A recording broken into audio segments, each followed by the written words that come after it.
I sat in a on a whatchamacallit, Sour Patch Kid.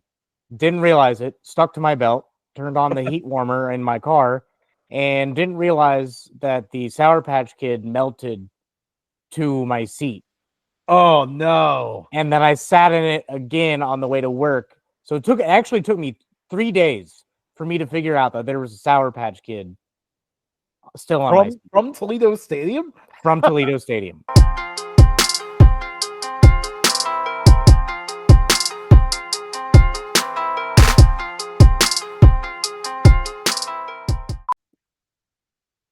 Hello, hello, hello, and welcome to Updog Sports Talk. My name is Matt Miller, and today I found out some information that may help us on this show. Woo! Joining me today is Justin McGovern. He's the woo girl in the background. What's going on, Justin? Hey, I'm excited. It's crazy that we're already 10 weeks into the college football season. Um, we got a big show tonight, so I think it's time to jump right in. We're gonna be talking a little Maction, talking about some potential surprises for maybe what teams could get the top four buys for the college football playoff. Talking about in general how we don't have any elite team in college football this year and why that might be. And then also today, the FCS playoff committee released their one and only top 10 ranking of the year. So it's the only time that we'll see that ranking the whole season. So we'll be reacting to that and some other stuff about FCS. Then we'll go into our week 10 picks and we'll even talk a little college basketball at the end. But first, the World Series. Currently, the LA Dodgers lead the New York Yankees 3-1. Actually, I'm doing both of them.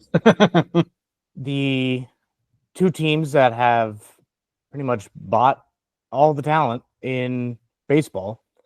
Freddie Freeman made history in game one, hitting the walk-off grand slam. That was pretty epic. Ice Cube dissing Yankees fans in LA. That was pretty awesome. There's been some moments where it's like, whoa, this is pretty cool. Just because it's LA and New York, all the stars show up. So it's cool to see like all the stars kind of pop out and do stuff. But there will be two fans that will no longer be allowed at Yankee Stadium after a foul ball that was originally going to be caught. I think it was by Mookie Betts. A Yankees fan ripped the ball out of the mitt of Mookie Betts. Fan interference. A fan interferes. They get kicked out. Yankees players called out. When will fans learn to let the game play? Like if you're in the front row of a seat, just like let it play out before you try to go after the ball. Some fans will never learn. Like it to me, it's common sense. The whole Bartman thing in Chicago, like I was always taught, let the player get the ball, unless it's like an opposing team reaching way into the stands, you know. But I guess they learned their lesson. Maybe they're gonna have to be Mets fans if they want to catch a baseball game. But they're going to be allowed anywhere. yeah, I mean, hopefully MLB bans them. They seem like Jets fans anyway.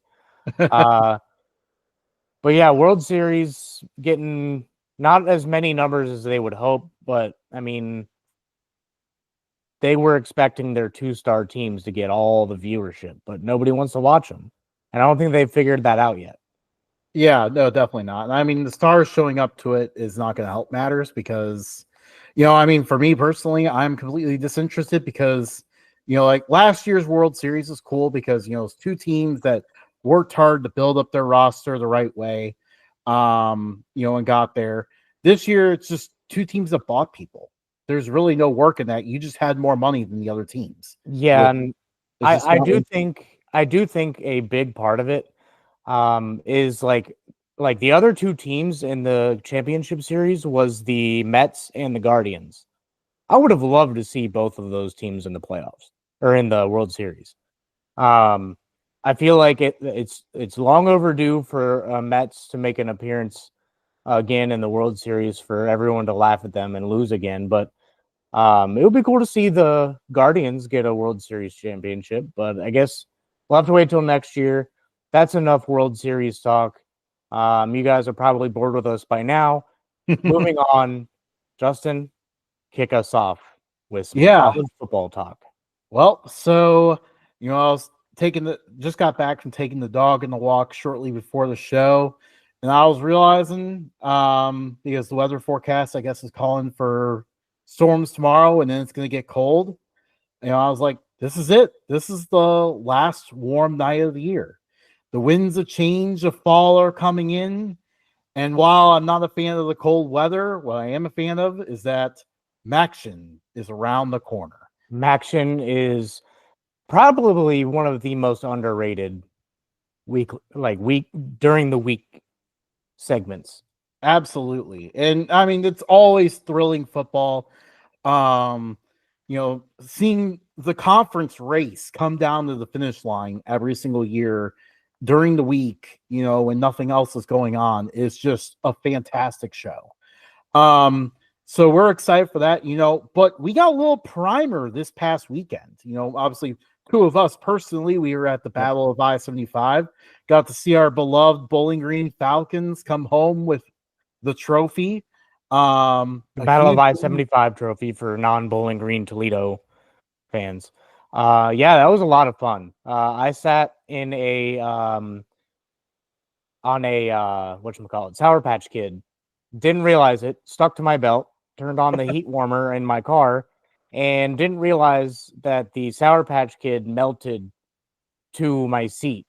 Oh no. And then I sat in it again on the way to work. So it actually took me 3 days for me to figure out that there was a Sour Patch Kid still on from Toledo Stadium? From Toledo Stadium. I don't know if the fan did it on purpose or if it was an accident and he just kind of dropped it, but I'm gonna assume it was an accident until proven otherwise, because I'm just gonna try to view the best in people. But that was the highlight of my I did enjoy that. Like we were just like a nuisance to them, because like we weren't like loud and obnoxious Bowling Green fans, but we were very much the only orange in a very Toledo section. All of the Bowling Green fans and the band and the student section and everything was on literally catty corner on the opposite end of the stadium from us. Could not be further away. Yeah. I mean, I guess if we sat further up, then we could have been further away. But like, that is true. We did luck into front row seats to that game, and it was pretty cool. They refused to give us free shirts and free pizza and all that, even though I stood up and was like, "Give me free stuff." Yeah, especially the pizza. The pizza was a huge disappointment. She looked right at me and then was like, "You know what? No, Bowling Green fan, you're not getting. You're too ugly for this pizza." But it was a thrilling game. Bowling Green ended up taking over the fourth quarter to win that one. So look out for them in the MAC championship race. Toledo is going to be starting weeknight action a little behind the 8 ball with 2 conference losses already. Yeah, I mean it keeps Bowling Green kind of in the hunt, but they're still lurking for like if some of the top teams start falling off on the weekday action. Yeah. Western Michigan surprisingly undefeated atop the conference right now. That was not expected, but we'll see what happens with weeknight action there. Another game that was thrilling was the Battle of the Bronze Stalk between Ball State and Northern Illinois. These teams both kicked field goals to take the lead in the last minute. Ball State entered the last minute with the lead. Northern Illinois kicked a field goal to take the lead. And then Ball State went 39 yards of 2 plays to kick a 51-yarder to win the game. Wow. That was a huge upset. Yeah. It seems like Northern Illinois is kind of fallen off as the season goes So on. They started the season real strong and then just So get ready to keep an eye on that Northern Illinois team to see what wacky stuff they do, because they have controlled the pace, controlled the yardage. I mean, really just commanded the field in all 8 games. By those statistics, Northern Illinois should be 8-0 right now. They're 4-4. Like they are finding creative ways to lose games. yeah.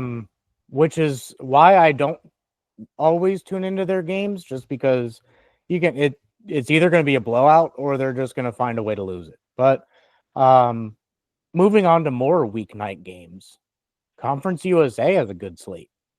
Yeah, we're enjoying it right now. Jacksonville State and Liberty currently tied at 14. We'll be talking about that game a little bit more on our picks. We made our picks obviously before this game kicked off, but yeah, Trey Stewart for Jacksonville State is just bowling over the Liberty defense right now, but Liberty is also having a lot of success running the ball. So that one's been a bit of a thriller.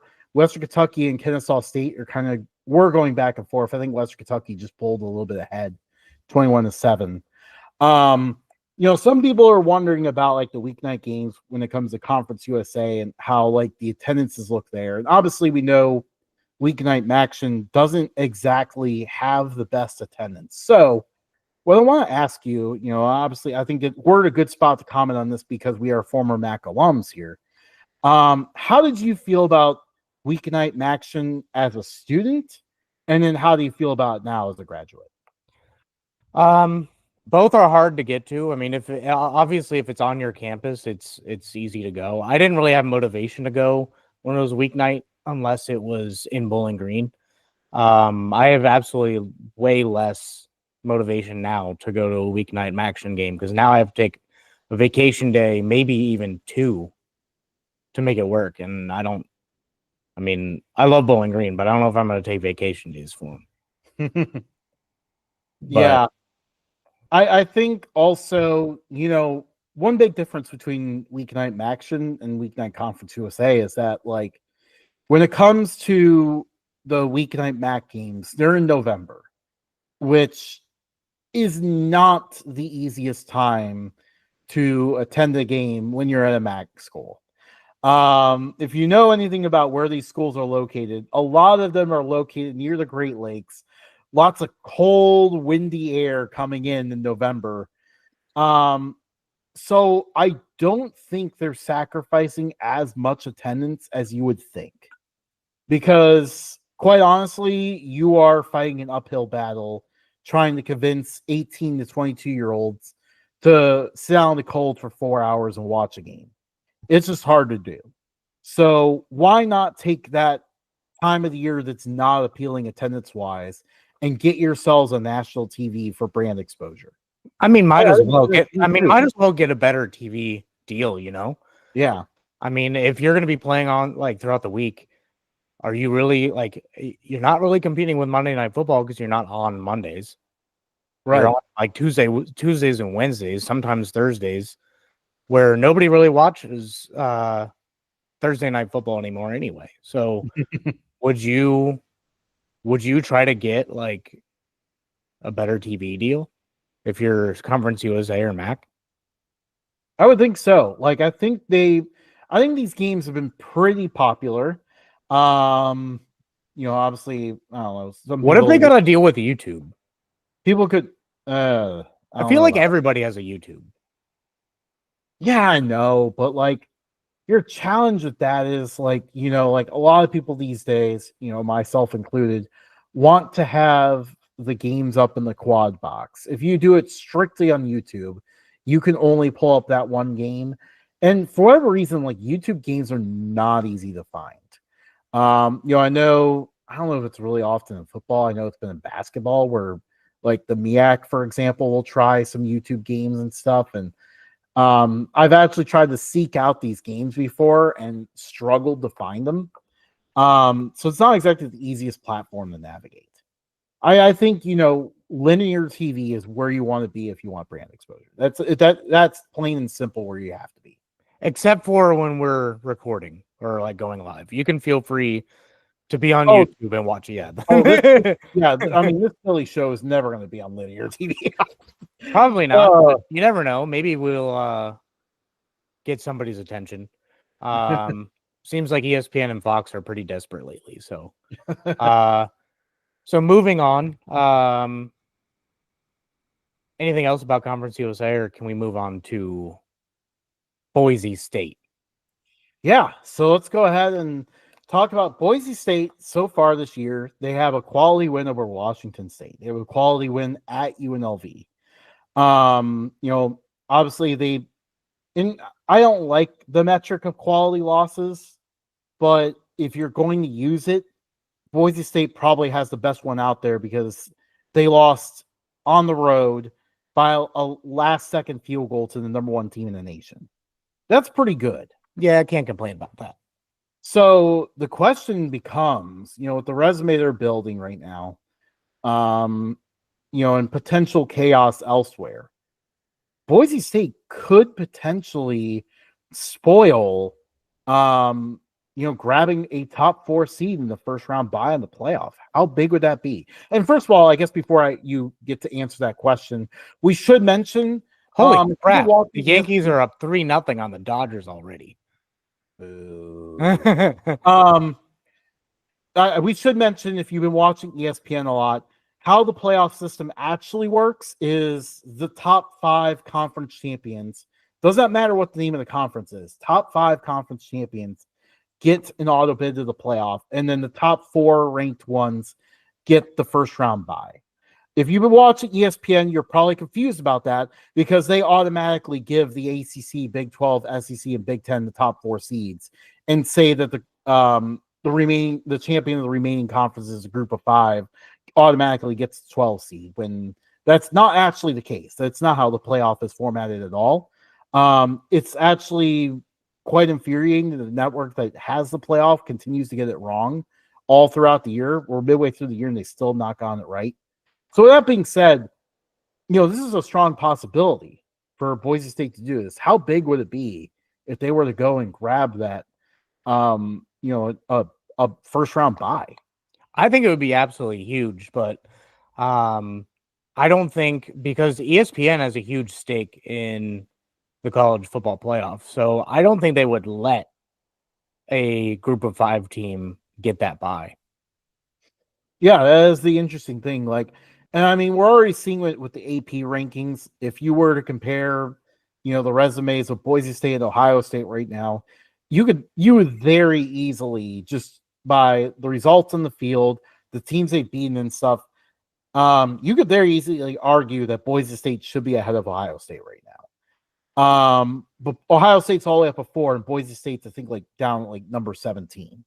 So, I mean, you're seeing the AP voters already try to work towards this. So I think you're definitely on to something there, because they may intentionally try to prevent this from happening. Yeah, I mean, they put too much stock in preseason polls, and then they adjust accordingly throughout the season based on their polls. They don't take into account teams like Boise State, who actually do have talent and a talented history of a program. And a running back who's having a ridiculous season right now. Absolutely ridiculous, dude. If he doesn't win Heisman, then at this point, what's the point of the Heisman anymore? Yeah. Are we just making it the quarterback award? Yeah. I'm starting to notice that push, by the way.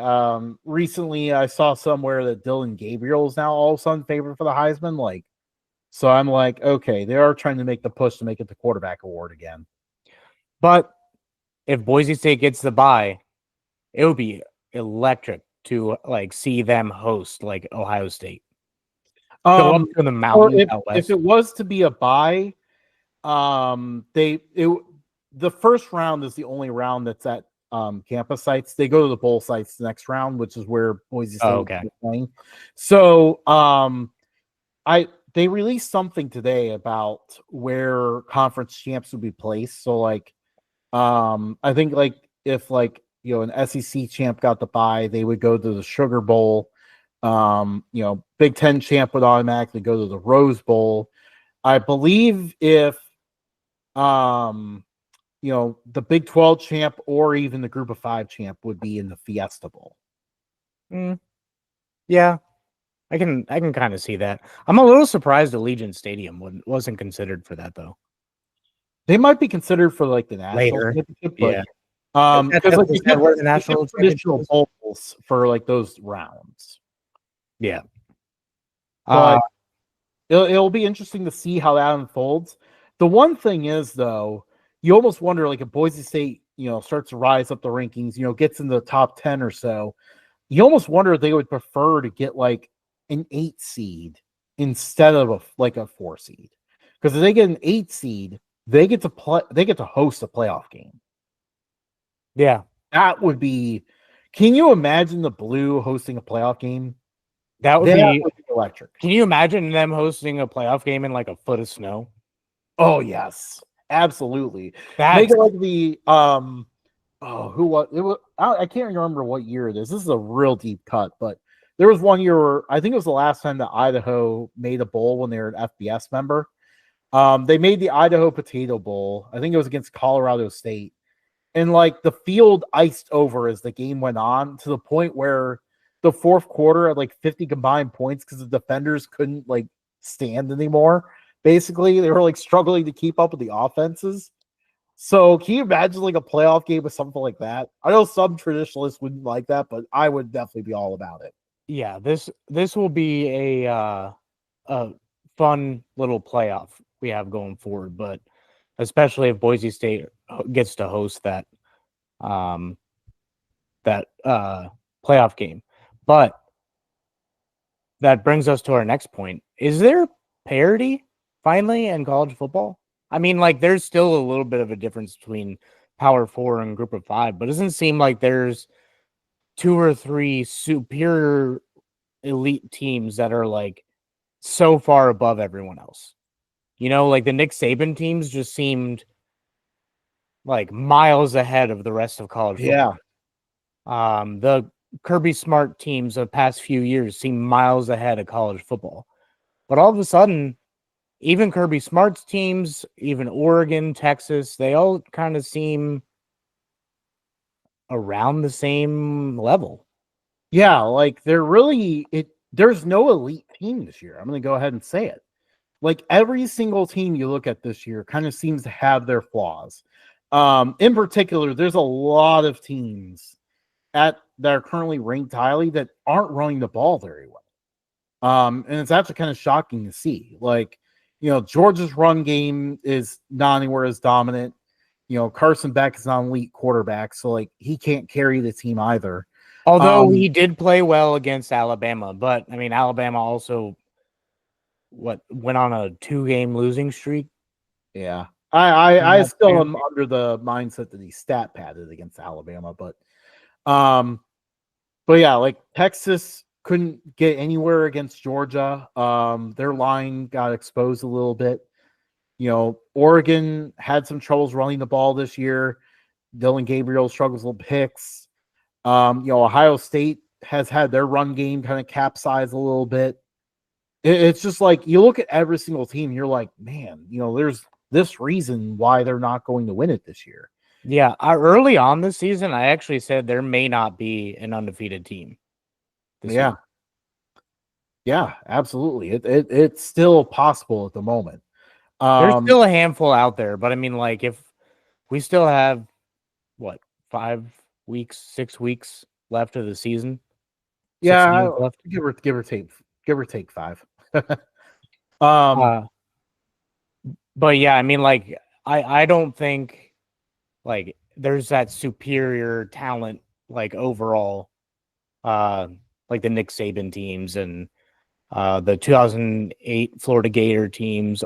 Choose your Ohio State team that didn't win the national championship. Like it just seems like I don't know. Maybe Nick Saban was the difference, but it seems like when he retired, all of a sudden that they're all like obviously there's a difference between Kennesaw State and Oregon. Like we're not saying that all 134 teams are on the same plane. What we're saying is just that the top, I don't know, 10, 15 teams don't seem to be as separated as they were in years past.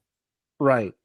And you gotta wonder now, like, does this open the window for teams that may not have lit up like the recruiting rankings or anything, may not have the most ridiculous talent, but just play extremely well as a team and look good up front. We're talking about teams that are dominating up front, like Iowa State and BYU, for example. Like, does it open up the window for them now? Because these teams, their main thing is like, they don't quite have, the top end talent, but at the same time, they have an efficient pass game, they're running the ball well, their defense gets after you, very physical defense for both teams. Does it open up the opportunity for these teams to get in there and mix it up? It would be cool. Can you imagine like BYU just throwing a wrench in the whole system and winning the national championship? Oh, that would be amazing. It really would be. It would literally be Hey, a video game at that 30 point. years after the first, or no, whoa, 40 years. Oh my gosh, we're in 2024. Yeah, 40 years after their first one. Yeah. So yeah, I think things are going in that direction where they're we could see like random teams just pop out of nowhere to win the national championship. Like I've heard an argument lately about UC a few years ago when they made the playoff that they didn't belong there. But can you imagine them being in like an expanded playoff? They probably Yeah, would have been in the same spot anyway. yeah, They probably. just got luck, like the luck of the draw just had them against an elite Alabama team. Yeah, and I mean Um, Alabama did that to many other teams during Nick Saban's run as well. Um, I think. What do you think is causing this? Do you think it's NIL spreading talent around the different teams, or maybe teams just aren't quite gelling as much as usual? What do you think is the cause of this? I think it's a little bit of coaching carousel or carousal, as we joke. Um, like some of the coaches moving around, some of the NIL deals, but I mean, like when it comes to NIL, you would think that the bigger schools would have more money to be able to separate themselves even more. But it doesn't seem like that's the case because look at Colorado. It seems like they're heavily relying on NIL deals and who wants to play with Deion Sanders, and they're 3 losses, 2 losses. two They're losses. doing pretty good. But I mean, like even a better example, like But they had Ohio 4 State. losses last year. Ohio State has like a $20 million roster. They got exciting talent to skill positions, but what is their main flaw? The problem is Ohio State. It's not. It's the non-interesting positions. It's the offensive line that's killing them right now. You look at Ole Miss, kind of a similar story. $10 million roster, but their offensive line can't pass protect against decent defenses. Definitely can't run block. And now Ole Miss has a $10 million roster that's going nowhere. Absolutely nowhere. But So I, building a foundation is important, and NIL might be stopping these teams from doing that. you know who do has a foundation but terrible TV deals? Ooh. FCS. Yeah. Well, might be getting better. All right. So the big news today out of the FCS level is that the FCS committee released their one and only top 10 ranking. This is the only ranking they're releasing before the official rankings at the end of the year. So this is our only insight into what the committee is thinking in terms of where these teams are going to be seated. So I'm going to go ahead and start listing off the top 10, and we can kind of react accordingly. Ooh, pull up a graphic here. All right. Number 1, the North Dakota State Bison. I don't think this one's very surprising. Their only losses to Colorado, who's currently ranked in the top 25 of FBS. They beat South Dakota State, the defending champs, defending back-to-back champs. So that's probably a better win than anyone has. And win over North Dakota is pretty solid as well.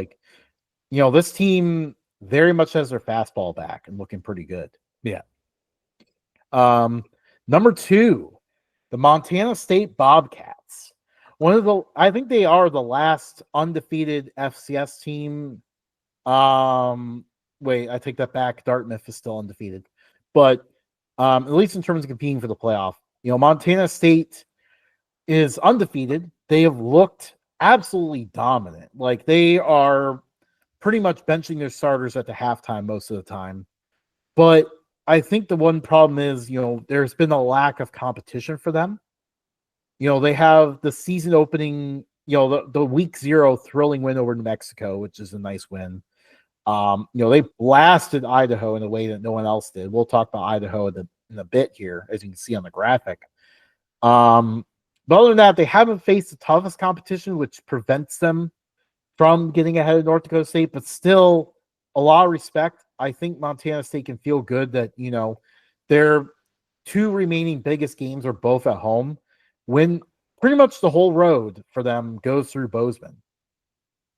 Yeah. The Grizz, I thought they were going to be number 2 a few weeks ago before they went on or before they lost. Like seeing Montana State up here is awesome for me because it's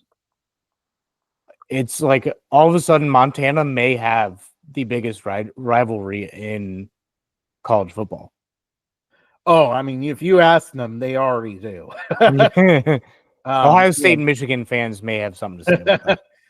But yeah, no, definitely. I heard some stories on in Montana this summer, and I'll tell you what, those two hate each other so much. It was great. I got to hear stories from both sides, and it was a lot of fun to hear. Number 3, South Dakota State. Like I mentioned, they lost to North Dakota State. Their other losses to Oklahoma State, which is an FBS team. The Jackrabbits might be a tad off on offense, but they still are very much a wagon. They showed that against South Dakota this past week. South Dakota's number 4, so we can kind of put them together here. They had a thrilling overtime battle. It was a little bit sloppy at times. Both teams had their opportunities. South Dakota is definitely going to regret not coming home with that one because they probably could have been higher, maybe even number 2. But South Dakota State is definitely hoping for some losses up ahead if they want to host the entire stretch. But at the same time, number 3 is definitely better than number 4 because, to get to the FCS championship, you probably would rather go through Bozeman than go through the Fargo Dome, even though neither one is an easy environment. They are both very difficult environments. Oh, 100%. Number 5, a bit of a surprise team, UC Davis. They've been having a great year. Their only loss is to Cal. They beat Idaho. They have a lot of tests left, but for a team that, hasn't faced the toughest schedule, I'd like to see that they got some respect here with a number 5 ranking. But, they still have Montana and Montana State left to go. So the season's still in front of them. But at the moment, UC Davis is certainly in position here to continue to go up the rankings. They can pull off some incredible road wins. Yeah, that would be electric if they could take that. But we have a FBS team in here. No, you got that mixed up. Number 6 is Southeast Missouri State, not Missouri State. Okay. Southeast Missouri State. My bad. This one, I like this ranking. Southeast Missouri State, not exactly one of the first brands you obviously, as Matt indicated here, not exactly one of the first brands you think of when you think of FCS brands. That was a planned thing. I got it wrong on purpose. They're not in a very big conference either. The Big South Ohio Valley Collaboration Conference. But they have one of the best quarterbacks in FCS. They've been playing awesome. Their only loss was a tight loss to New Mexico State, so they're undefeated at the FCS level. So it was really cool to see them get some respect here in these rankings. Number 7, the Idaho Vandals. Now, they have 3 losses already, but Idaho has played by far the toughest schedule of anyone at the FCS level at this point. I think the first 7 or 8 weeks of the year were either FBS teams. They played the number 1 team in FBS, the Oregon Ducks, and lost by 10. They beat Wyoming. And then they opened their first 5 FCS games against all ranked teams. So it was a ridiculous grind they were on. the last couple weeks have finally settled down with some unranked teams. Now they get a bye week, and then their closing schedule is probably their toughest game is at Idaho State for the remaining schedule. So Idaho can feel good that they're number 7, and the worst of their schedule is already behind them. Yeah, playing in the Kibby Dome is not going to be easy, but it's pretty cool to see a former FBS team playing pretty well in the FCS level. I mean, this is kind of where Idaho belonged to begin with. I don't think they had a consistent. I don't think did they even have a winning season in FBS? Yeah, they did. They had one of their last FBS seasons. I think it was actually the same year that the Idaho Potato Bowl that I referenced earlier. I think they won like 9 games one of their last seasons in FBS out of nowhere. But yeah, it's been kind of fun to see them make a home here because, when they first went to FCS, it was not marketed very well. Their fans were not happy about it. No one really, except for their AD at the time, thought it was a good idea. But, they got new leadership in there and, new coaches and everything, and really have started to embrace, being in the Big Sky. And they've actually turned their fan base around. Their fan base actually likes the fact that they're now in the conference where they're consistently playing teams that are nearby and more relevant, fans that they actually run into. So it's been kind of fun to watch Idaho make a home here. Yeah.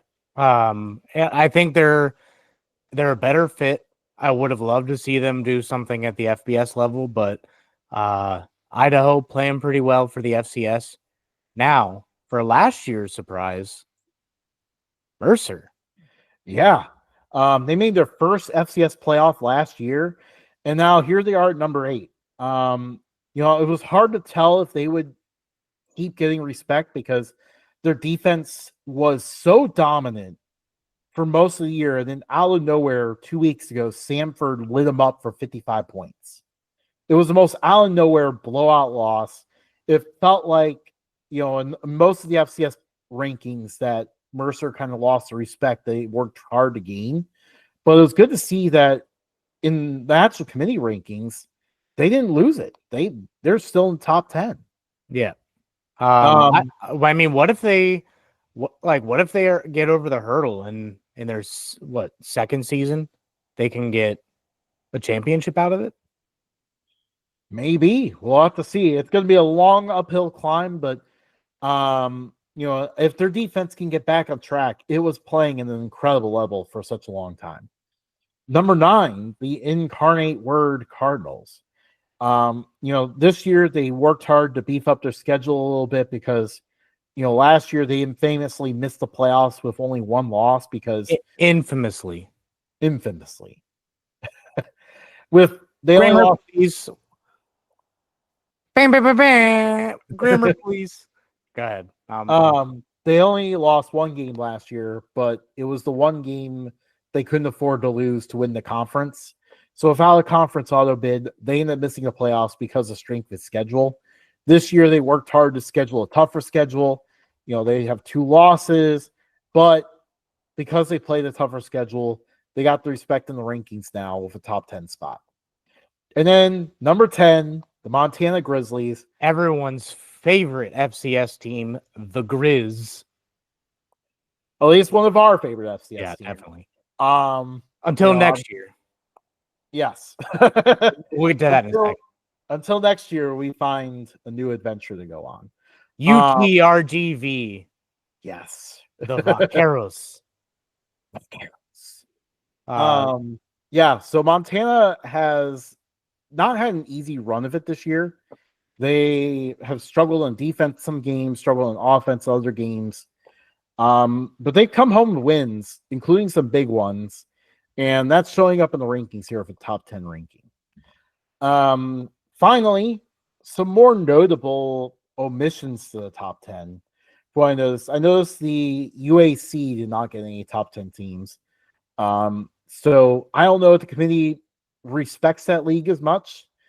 Tarleton State, Central Arkansas, maybe not Abilene Christian, or they took a bad loss a couple weeks ago, but those are all teams that I could have thought could have been near the top 10.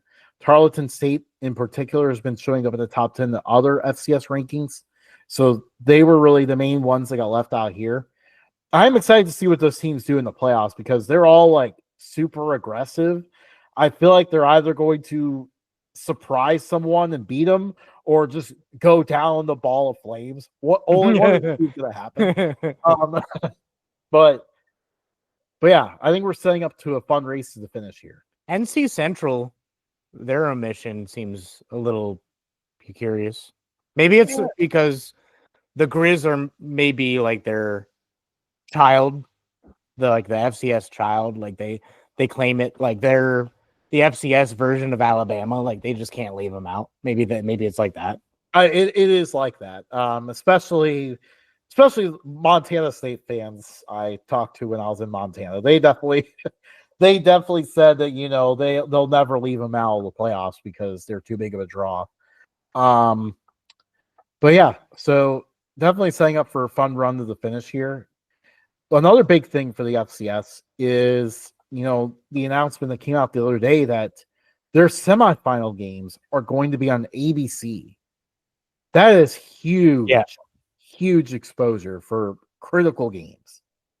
So I feel like the rest of the playoffs though need a better platform. Like being on ABC is absolutely huge, but like the rest of it just needs. Like remember last year the championship was like in the middle of like one of the bigger like the playoff games. Yeah. I think last year's championship was on like Sunday. That was the one. Now, obviously, for me, not liking the NFL as much, it was no problem for me. I was like, oh, yes, I got college football to watch on Sunday. But not everyone feels that way. They did change up where the championship is this year. They put it to Monday. So it'll be on ABC on its own time. But it was huge for the semifinals to go on ABC. I do hope that we'll get ESPN broadcasting more of the playoff games throughout the run, like especially because these playoff games are at home playoff sites, so home games, huge chance to show off these environments. I know last year like one of the best ones was probably when Montana hosted Furman. That was a Friday night ESPN game. I think a lot of people enjoyed watching that one. And actually, I think it did pretty. I don't know. I don't pay attention to TV ratings because I don't even know. I think they're made up. But, I think it did pretty well. A lot of people watched it and really enjoyed Montana's environment. I And feel like also, a lot of people are like sick and tired of the BS that the FBS. yes. I think FCS just seems more natural, even though they're missing like the elite talent. Like you'll get a few guys here and there that belong at the NFL level, but like a lot of times, like it's just pure football. Yes. And it's pure college football. And a lot of these teams, it comes down to coaching, and it's great play callers, great schemes, stuff like that get them going. So if they're able to get onto a bigger stage, like maybe put FBS and FCS like maybe not in the same league, but maybe like XFL, how they were stealing some viewership away from NFL for a little bit.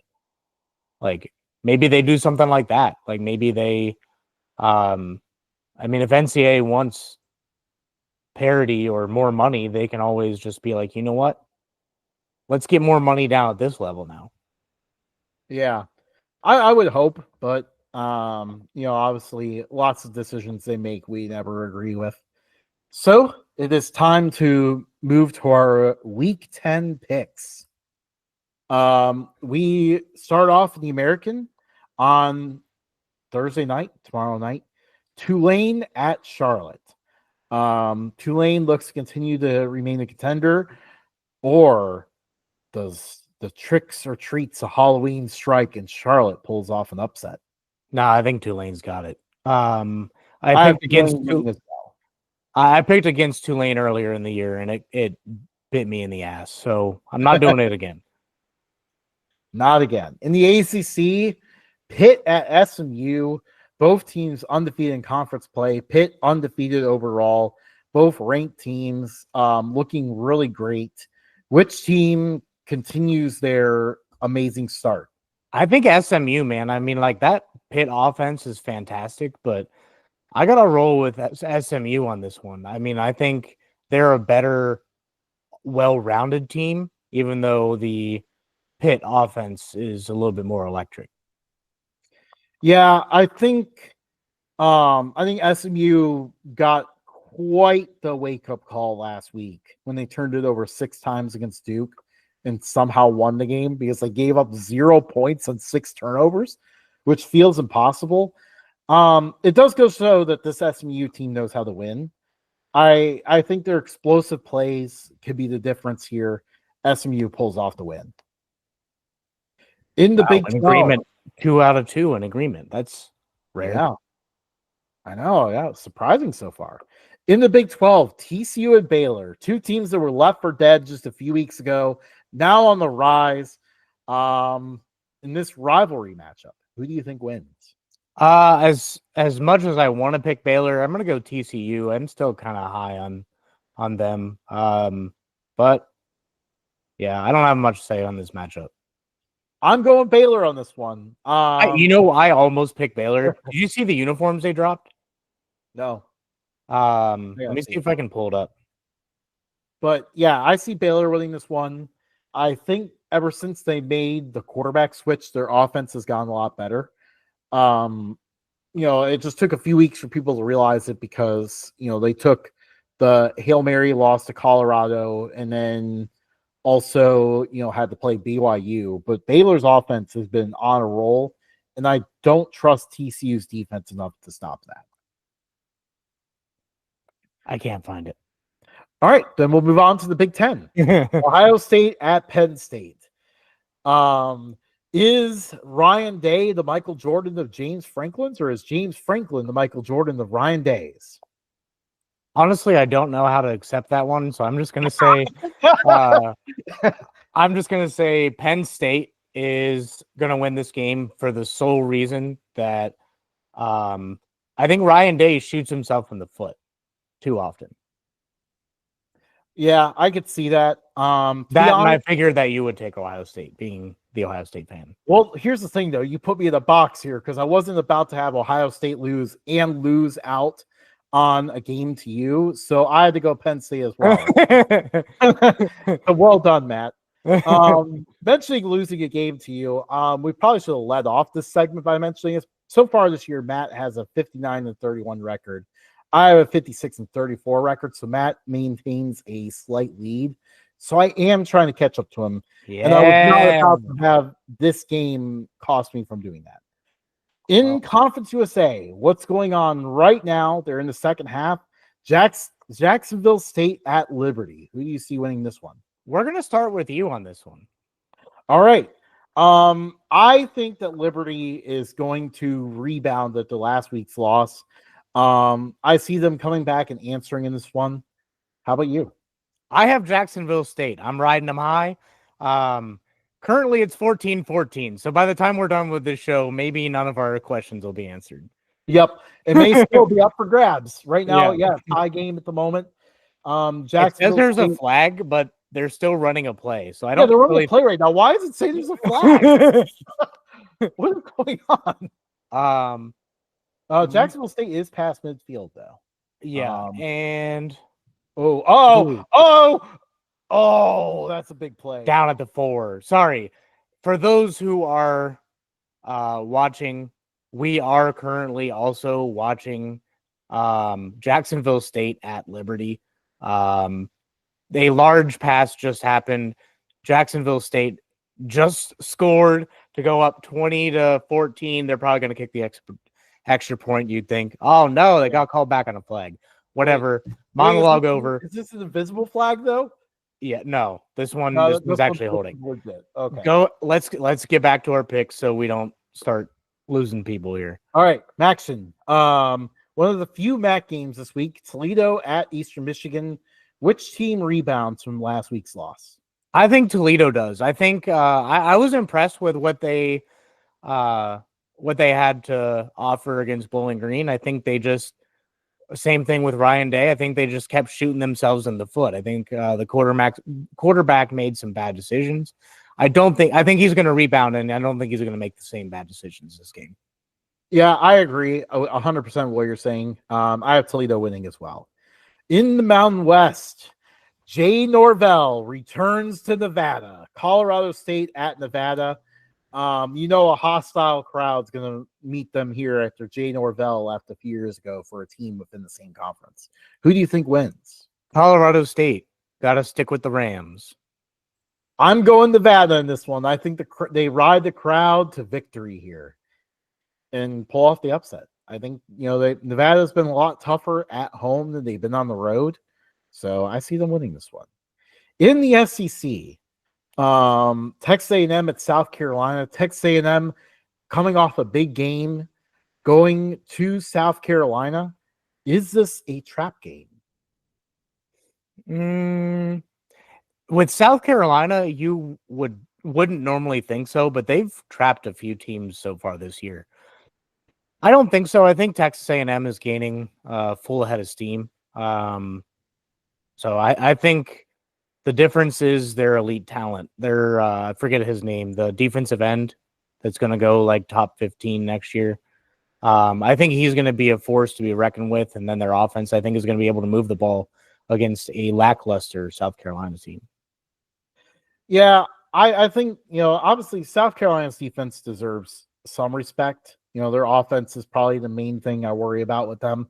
But ultimately, the problem for South Carolina this year has just been, they keep coming close to winning these games, but they just can't close it for whatever reason. I suspect that's what we see again here. They'll keep it close, but I think they won't finish it. Into the Sun Belt. UL Monroe Marshall, rematch of the 1987 FCS championship, where UL Monroe beat Marshall 43-42 to win the FCS national championship. Oddly enough, despite the fact that these two are in the Sun Belt, this is the first time they played since. Who do you think wins this one? I think UL Monroe takes it. Go Warhawks. I think that UL Monroe is going to beat them 43-42 again. Oh, I love it. Bold prediction. I hate picking against UL Monroe, but I have to do it here. I'm very worried after last week. I got Marshall winning this one. On to FCS. We got a major one here. In-state battle. The UT Martin Skyhawks at the Tennessee State Tigers. Who do you think wins this one? I love the hat, by the way. I wanted to go Tennessee State until I dug into the numbers. UT Martin, winners of 3 straight against Tennessee State and 7 of the last 10. I think they're going to ride the wave. I think UT Martin is going to get it. Winning streak be damned. Eddie George and the Tennessee State Tigers will be ready to protect their home turf. I'm not wearing this hat for no reason. I'm actually wearing it because I think Tennessee State's going to win this one and set themselves up to potentially get in contention for an at-large bid to the FCS playoffs. That'd be dope. Oh, yes. Pretty cool. Pretty cool, especially for like an HBCU program that's playing in a regular conference. Yeah, it would be cool to get like HBCUs a little bit more recognition. Yeah, I agree. Which, by the way, mentioning that, we almost picked another HBCU game. NC Central at South Carolina State's going to be a big game this weekend on ESPN2 on Thursday night, so that's tomorrow night. This game probably will decide who wins the MEAC. So that is going to be a must-watch game. Nobody has time to watch the shitty Jets on Thursday Night Football. Watch this game instead. It's going to be a lot better. So I know we did our picks, and this was in the original list, and then you took it out because we already had a MEAC team before. Just for shits and gigs, who's your pick in that one?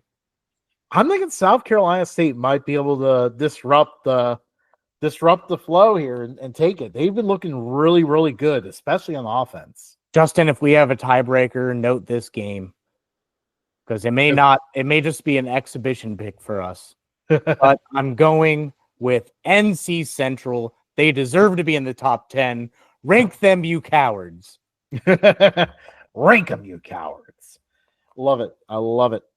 On to college basketball, which is tipping off next Monday. So that's going to be very exciting. Obviously a sport with so much parity. We are not going to dive into any sort of preview because let's be honest, there's so much movement in the transfer portal and everything else that, we're going to, people are going to guess what teams are going to look like, but nobody's really going to know until the ball is tipped. That being said, our way of making our first look at the college basketball season is probably the stupidest way possible, but I have looked at all the neutral site games of college basketball because I've just become very amused by this. I've noticed that this sport, because basketball arenas are everywhere, this sport schedules neutral site games with an energy unlike any other. Like they'll go to an aircraft carrier across the world or just wherever they feel like they'll end up playing a game. So I decided to pull together a list of some of my favorite ones. I'm going to name them off and you can kind of react accordingly here, Matt. Okay. So we have Southern Illinois versus Charleston in Sioux Falls, South Dakota. That's the most random thing I've ever heard. Oh, get ready. There's more. Santa Clara versus St. Louis, also in Sioux Falls, South Dakota. Is that like a tournament up there? So we're gonna see a few more of these because I'm just very amused by it. But I guess there's this really elite basketball arena in Sioux Falls, South Dakota. So there's multiple neutral site games that happen here, but it's always just one-off neutral site games. They don't have an actual tournament there. They need a tournament, but it's a actual big basketball facility, I guess. And it's kind of weird. If we have any fans watch a show from Sioux Falls or have been to Sioux Falls, let us know. Let us know how it is up there. College basketball historians that know why teams keep playing here, other than it's a very nice place to play apparently. This one really caught my eye. This is some sort of event, but Valparaiso versus Liberty and Florida Atlantic versus Indiana State in Xenia, Ohio. Man, when you first told me about this, I was like, let's do it. And then you're like, it's a Monday night. And I'm like, yeah, it's on the opening Monday night. I need to figure out logistics with this, but literally tickets to both these games to get to both of these games and sit there and watch them is $15. I am actually highly considering going to this. Might as well. $15 to just watch two basketball games live. Yeah. Can you go live this time? Can you do a video? Who knows if you never know how cell service works, but yeah, it would be, it's an hour drive away. So that's the big thing I got to think about. An hour drive away on a Monday. First game tips at 5:00. So I don't know if I'm going to get to watch that whole game. Oh, I 100% can't make it by 5. Yeah, but I'm very intrigued by that one. Also, Texas versus Ohio State in Vegas, just because. VCU versus Boston College in Annapolis, Maryland. That'd be cool. Yeah. Florida State versus Rice in the Houston Rockets Arena. Man, that would be electric. And I really hope that you wear Houston Oilers style jersey to that game for Rice. Yeah. They got to do something like that.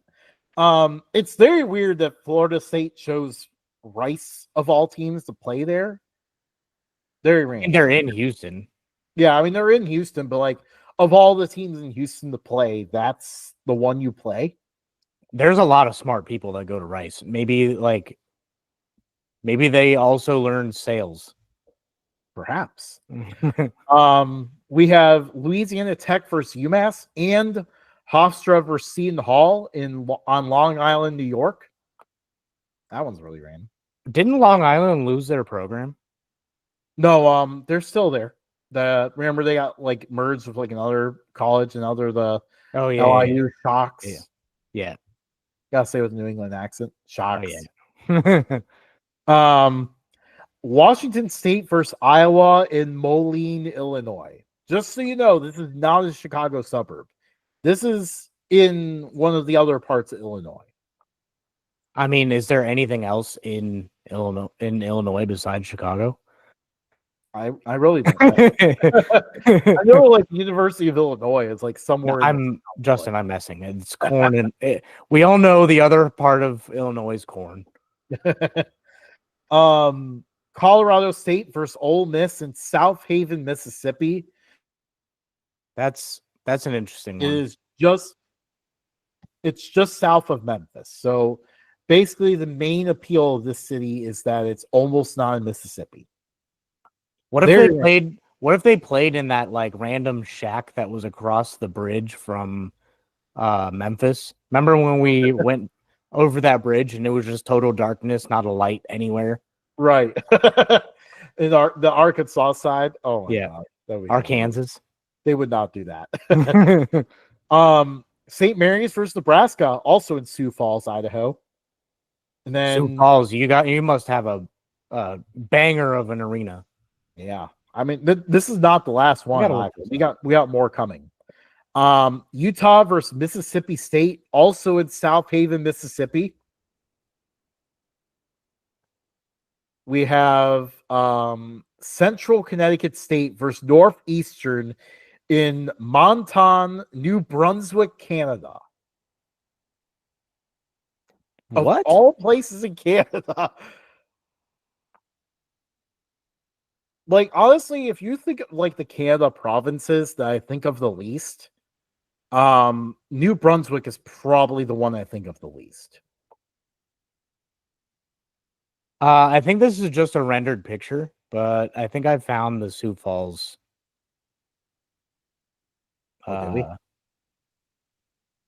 Nope. Never mind. Continue on. I'll find it. Utah State versus Iowa and Kansas City. Georgia plays both Marquette and St. John's in Paradise Island, Bahamas. Nobody else plays both of those teams, but for some reason, Georgia plays both of them there. How awesome would it be if we were able to get like media passes to that game? Oh, that'd be awesome. For sure. I'll tell you what, I think Jacksonville State might be positioning themselves to take over this game. I'm telling you, man, you chose the wrong side of that. I might have. Florida State versus Western Carolina and Asheville, North Carolina. We have Florida State showing up on this list again. This is hockey, but this is actually not a bad arena. If I can get it to load. Am I ready to name off one more while you try to load it? Yeah, go ahead. Siena versus Bucknell in Wilkes-Barre, Pennsylvania. I definitely had to look at this one on the map. It is just south of Scranton. Scranton, what? The Electric City. Okay, that looks pretty cool. These are the renderings. Well, I think I think a couple of these are like real pictures, but like that I think is a render. It's not bad, dude. Like, I might have to look this up, but yeah, it is pretty cool. Yeah. I mean, I figured it had to be something because like they keep attracting all these teams to play there. We have Stony Brook versus Air Force in Frisco, Texas. That one was very random. Yeah, that's super random. Kentucky versus Gonzaga in Seattle, Washington. That one makes a little bit of sense, but Seattle is also like all the way across the state. We have Tulsa versus UCF and Tulane versus Florida State in Sunrise, Florida. Which is kind of in like that no man's land, like a little bit north of like Miami, but like not even like all the way up to like Melbourne. It's kind of just there. So that was the very random spot. Florida State on the list again. They have a wild non-conference schedule. Shout out to Sam, by the way. She's watching. She says VCU. Oh, hang on. We're getting there. They're going to show up on the list again. We have Bryant versus Fordham, and then St. Bonaventure, shout out Woj, versus Providence in Uncastville, Connecticut. That what is it? What is there? Is that even near Bristol? Like, I feel like that would have been an ESPN thing. Yeah, it's so random. It's kind of near the coast a little bit, but I really couldn't pinpoint anything else around it. Arizona State versus Florida in Atlanta, Georgia. I mean, I can I mean, kind I of can understand yeah. wanting to play in Atlanta. This is still, I mean, you can find reasons, but it's still just so random. Yeah. Mississippi State versus Southern Miss in Biloxi, Mississippi. Didn't know they had a place to play there. What if it's just like a field? Or what if it's just right on the beach? That would be dope. That would actually be pretty cool. Then we would during a hurricane, the basketball flies like oh no 2 states away. We would run into the same problem that we ran into when we did all those games with the aircraft carriers that kept getting canceled because of moisture. Remember that? Like, they did so many games in aircraft carriers for a long time, and then they kept getting canceled because of moisture, so they had to give up on the idea. Oh, this sport's been through a lot. Yeah. Bradley versus Santa Clara and VCU versus Colorado State in Henderson, Nevada, a suburb of Las Vegas. But yeah, I've heard of We're going to Vegas. Not quite. Mississippi State again on the list versus McNeese State in Tupelo, Mississippi. I guess they're just traveling all over Mississippi to see I know if they can garner up they're some really fans. getting their names all around the state. I'm trying to remember where Tupelo was. I think their appeal was that they were like almost in Arkansas, I think. If I remember correctly where it's on the map. St. Mary's versus Boise State in Idaho Falls, Idaho. Idaho Falls is on the opposite side of the state from Boise. Nice little small town, but kind of random. Yeah. And this is the second time in a row they've played there. They played there last year too. Georgia Tech versus Northwestern in Milwaukee, Wisconsin. Okay. I should have looked that one up more. I wonder if that's Milwaukee Bucks Arena. And then they would have to be. I can't imagine they would play in the Brewers Stadium because nobody likes that stadium anymore. Oh yeah. Central Michigan versus Mississippi State in Jackson, Mississippi. So Mississippi State has managed to go everywhere. I've been everywhere, man. I've been everywhere. This one's so random. Like, why Central Michigan? Maybe they wanted an easy opponent. I don't. Yeah. And then finally, one last one for Sioux Falls, Idaho, Utah versus Iowa.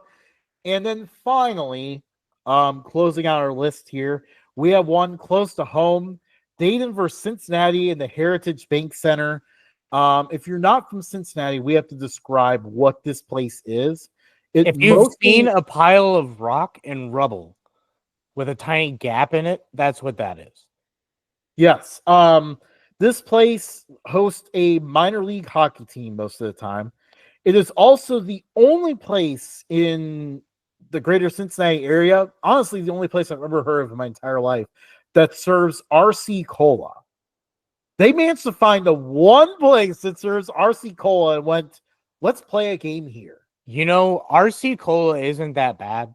I feel like they were actually on par, like getting up there with the other two when like in the mid 90s, and then just kind of fell off. But like, I always use the RC Cola truck in NASCAR Rumble, so I got a soft spot for RC Cola. Well, Matt, if you want some RC Cola, this is your game.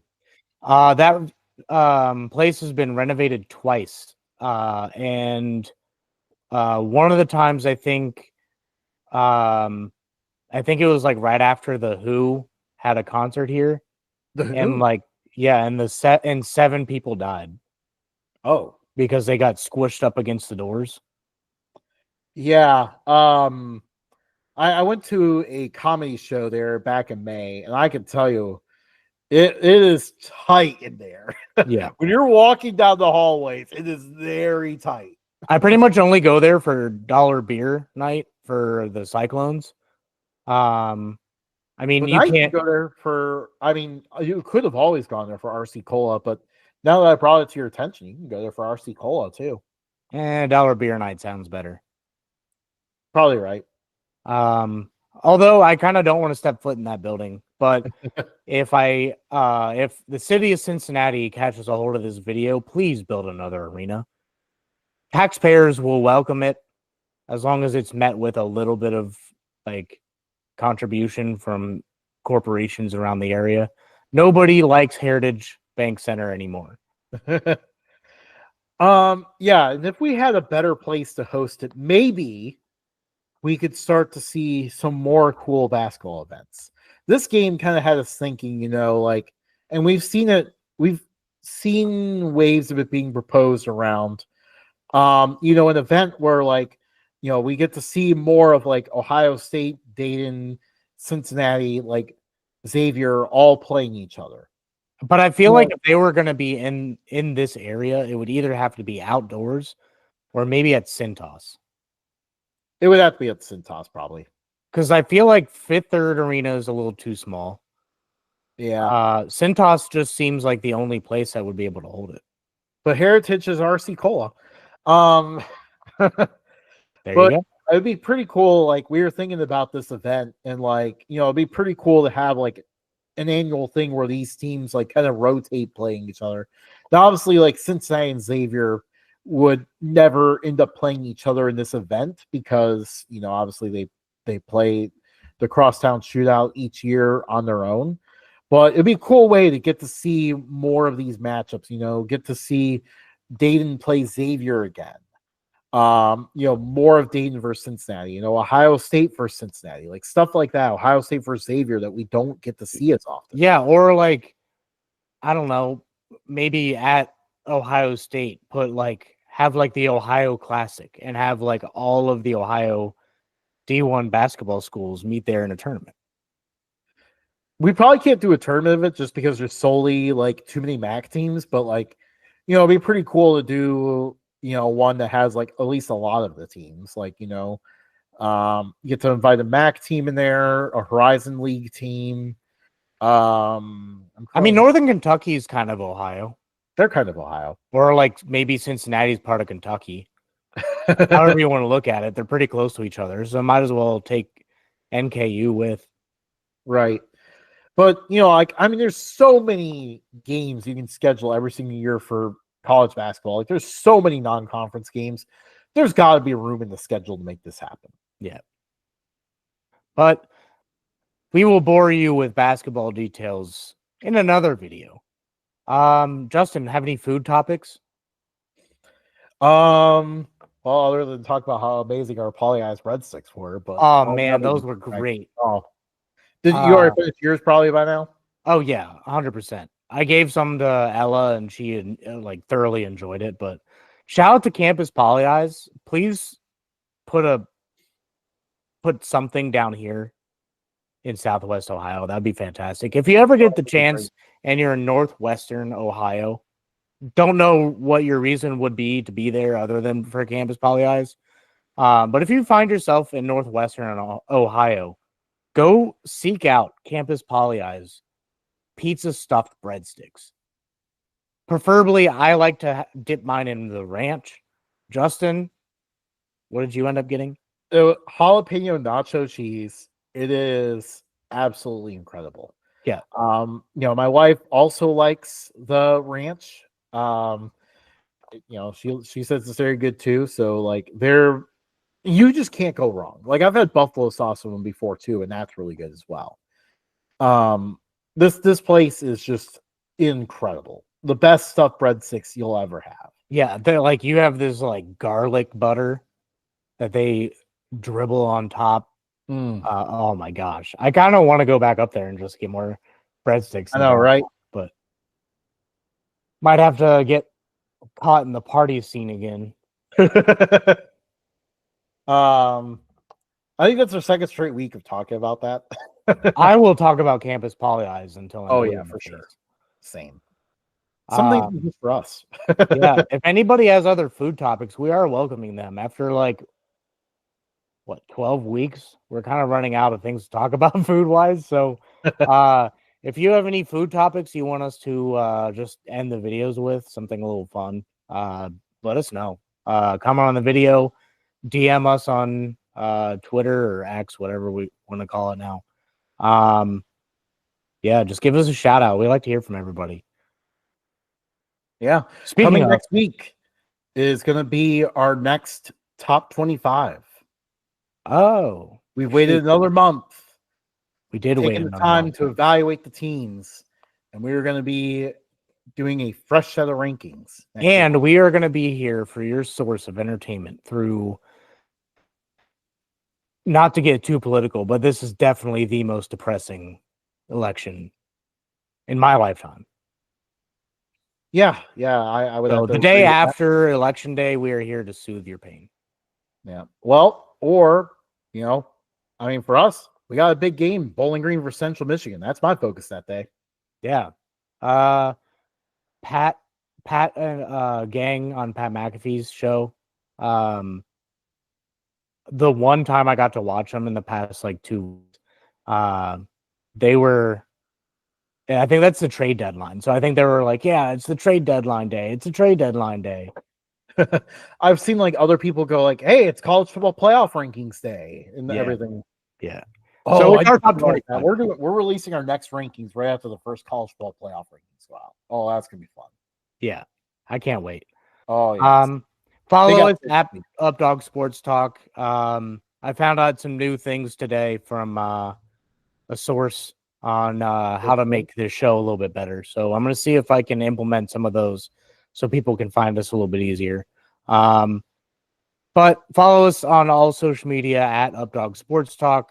Love to interact with everyone. Justin is holding the fort down on X. So if you want to talk college football with him, he's there. If you want to talk NFL, I'm sure he'll text me and say, "Hey, this person's talking about NFL. You want to jump in?" I run the Instagram account, so I'm trying to keep up with that. So bear with me. Any other housekeeping stuff, Justin? I think that's everything. All right. Well, thank you for watching along. I'm going to probably repost the live version of the video, edit it down a little bit, and repost it probably this weekend for people to follow along with. So if you don't have anything going on and weren't able to catch the whole video, of course, it'll be posted already, but I'll edit it a little bit and throw it back out there. But yeah, we'll catch you guys next time. Thanks for watching. It's on the flippy flip.